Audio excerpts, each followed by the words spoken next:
ओम श्री गणेशाय नमः। भगतजनों राधे राधे। आज हम आपको बैसाख मांतम का छठा अध्याय स्वर्ण कराएंगे। कृपा कर ध्यान से सुने। नारद जी बोले कि हे नृपश्रेष्ठ, जो लोग थके हुए राही को जल नहीं पिलाते वे नीच पक्षी का जन्म पाते हैं। इस संबंध में मैं तुम्हें एक ब्राह्मण और छिपकली का इतिहास कहता हूँ। प्राचीन काल में हेमांग नामक एक राजा इक्ष्वाकु वंश में हुआ। वह ब्राह्मणों का बड़ा भगत, किसी की निंदा न करने वाला, शत्रुओं पर विजय पाने वाला तथा जितेंद्रिय था। उसने इतने यज्ञ किए कि कुशाओं से पृथ्वी पर कुशा ही कुशा दिखाई देने लगी। उसने गो, भूमि तथा स्वर्ण का दान देकर अनेक ब्राह्मणों को प्रसन्न किया। कोई ऐसा दान नहीं था जो उसने न किया हो, परंतु उसने कभी बैसाख मास में जलदान नहीं किया। वह कहता था कि अलभ्य वस्तु दान करने का क्या फल है, जल तो सहज में ही लभ्य है। अतः वह राजा लूले, लंगड़े, अंधे और जीविकाहीन ब्राह्मणों की सेवा किया करता था, किंतु वेद पाठी, तत्वज्ञानी और ब्रह्मवादियों की पूजा नहीं किया करता था। वह कहता था कि विख्यात ब्राह्मणों की सेवा तो सभी करते हैं, अनाथ, लूले, लंगड़े, अनपढ़ और दरिद्रियों की दुर्गति है और यही दया के पात्र हैं। इस दोष के कारण 3 जन्म तक उसको चातक की योनि मिली, फिर 1 जन्म में गिद्ध बना, फिर 7 जन्म तक कुत्ते की योनि मिली, फिर एक राजमहल में छिपकली की योनि में उत्पन्न हुआ। इस प्रकार उस राजा को मिथिलापुरी के राजा सूतकीर्ति के घर छिपकली बनकर द्वार की चौखट पर कीड़ों का भक्षण करते हुए 87 वर्ष बीत गए। एक समय श्रुतिदेव ऋषि भूखे प्यासे दोपहर के समय मार्ग के थके हुए मिथिलापति के घर आए। राजा ने खड़े होकर उनका बड़ा आदर सत्कार किया, मधुपर्क आदि करके पूजन किया और उनके चरण धोकर अपने माथे पर उस जल को छिड़का। देवयोग से उस जल की एक बूंद छिपकली पर पड़ गई।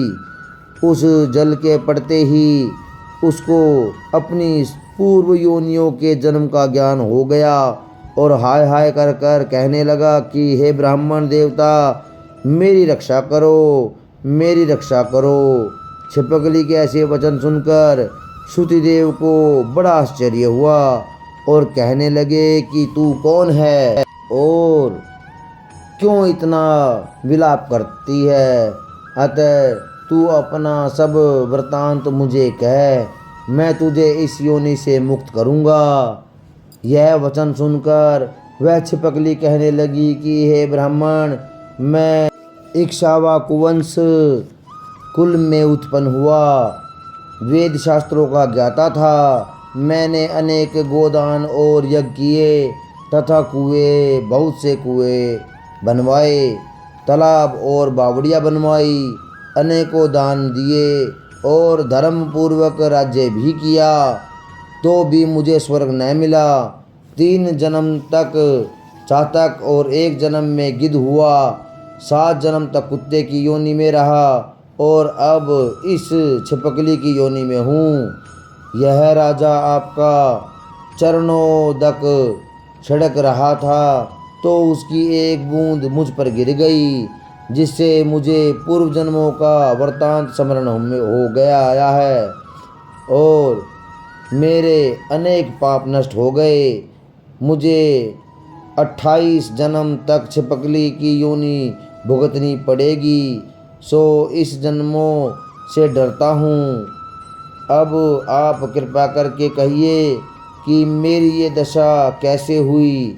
तब ऋषि ने अपने ज्ञान चक्षु द्वारा सब कुछ जान लिया और कहने लगे कि मैं तुम्हारी इन योनियों का कारण जानता हूँ। ध्यान से सुनो। तुमने भगवान के प्यारे वैशाख मास में कभी जलदान नहीं किया। तुमने जल सुलभ जान यह समझ लिया कि यह तो बिना मूल्य ही मिलता है, और धूप एवं मार्ग के प्यासे ब्राह्मणों को जलदान नहीं किया। महात्माओं की अवज्ञा इस लोक और परलोक दोनों में दुखदाई है। सज्जनों की पूजा ही धर्म, अर्थ, काम और मोक्ष देने वाली है। जैसे मंद आदमियों की संगति में कुछ फल नहीं मिलता, वैसे ही तीर्थ और मूर्तियों से तत्काल कुछ फल नहीं मिलता, परंतु महात्मा तो दर्शन मात्र से ही पवित्र कर देते हैं। साधु सेवा से कोई सज्जन दुखी नहीं होता। न तो तुमने जलदान दिया, न साधुओं की सेवा की, इसी कारण तेरी यह दुर्गति हुई। अब मैंने जो वैशाख में पुण्य किया है वह तुझे दूंगा, उसी के फल से तेरी शांति होगी। इससे तेरे भूत, भविष्य और वर्तमान तीनों कालों के कर्मों के संस्कार दूर हो जाएंगे। यह कहकर ऋषि ने जल स्पर्श कर एक दिन के वैशाख स्नान का फल उसको दे दिया। जल के छींटे लगते ही वह सब पापों से मुक्त होकर दिव्य रूप हो छिपकली का रूप त्याग कर ऋषि के आगे हाथ जोड़कर परिक्रमा करके आज्ञा लेकर स्वर्ग को चला गया, और 10,000 वर्षों तक सुंदर भोगों को भोगकर इक्ष्वाकु वंश में ही महाप्रभावशाली काकुतस्थः नाम से उत्पन्न हुआ और 7 द्वीप पृथ्वी का राज्य करने लगा। वह न्यायपूर्वक राज्य करता था।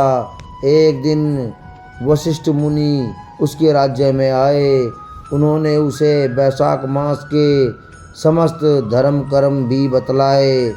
तब राजा ने मुनि के बताए हुए अनुसार सभी कृत्य किए और सब पापों से छुटकारा पाकर विष्णु की सायुज मुक्ति प्राप्त की। यह वैशाख मास सब फलों को देने वाला है।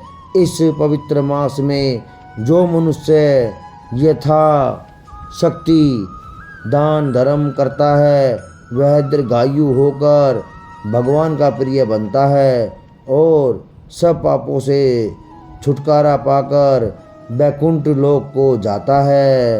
यह वैशाख महात्म्यम 6ठा अध्याय समाप्त। श्रीमन्नारायण नारायण हरि हरि, भजमन नारायण नारायण हरि हरि। गोविंद बोलो गोपाल बोलो, राधा रमण हरि गोविंद बोलो। बोलो जय जय श्री राधे, बोलो वृंदावन बिहारी लाल की जय।